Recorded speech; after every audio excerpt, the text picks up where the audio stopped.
আজকে টিআইবির report publish হয়েছে। গত 5 আগস্টের পর থেকে এখন পর্যন্ত রাজনৈতিক যত সংঘাত হয়েছে সেই সংঘাতের 91% সংঘাত শুধুমাত্র বিএনপি করেছে। শুধু এইটা না, আপনার এখন পর্যন্ত গত জানুয়ারি পর্যন্ত হত্যাকাণ্ড করেছে 273 জন মানুষকে তারা খুন করেছে। তারা এই নির্বাচনের মাস ফেব্রুয়ারি মাস শুরু করেছে একজন নারীকে হত্যা দিয়ে, এবং গতকালকে ক্লাস 7 একটা শিক্ষার্থীকে ক্লাস 7 কিশোরী তাকে ধর্ষণ করেছে।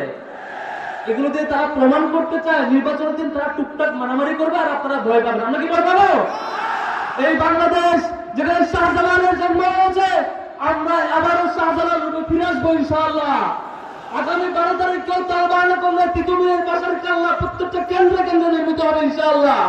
সম্মানিত বন্ধুগণ, কথা বেশি বলবো না, লাস্ট সেটি হচ্ছে আমাদের এই পুরো সময় জুড়ে তারা একটা নব্য প্রতিবাদ কায়েম করার চেষ্টা করছে।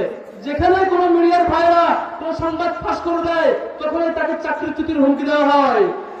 যুবদল নেতা পাথর মেরে যখন ব্যবসায়ীকে হত্যা করলো, সেটি যখন একজন সাংবাদিক সাহস করে প্রকাশ করলেন, তাকে ফোন দিয়ে বিএনপি নেতারা তাকে চাকরিচ্যুতি বাধ্য করছেন। সাংবাদিক ভাইদেরকে বলবো, আপনারা ভয় পাবেন না। এই ভয় হুমকি দেখানো সেগুলো আমরা 5 আগস্ট পর্যন্ত বহু দেখেছি, কিন্তু তারা পালাতে বাধ্য হয়েছিল। আগামী 12 তারিখ এ ধরনের নব্য প্রতিবাদের কোন আচরণ লক্ষ্য করলে, কেন্দ্র দখলের পরিকল্পনা থাকলে প্রত্যেকটা যুবক ইনশাআল্লাহ তিতুমির হয়ে ফিরবে।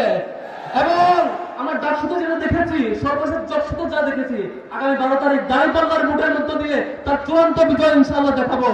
সম্মানিত বন্ধুগণ, আবারও বিনীত রিকোয়েস্ট, প্রথম ভোট হাতে, দ্বিতীয় ভোট কোন মার্কা? কোন মার্কা জিতবে এবার? 12 তারিখ সারাদিন ইনশাআল্লাহ। আসসালামু আলাইকুম ওয়া রাহমাতুল্লাহ।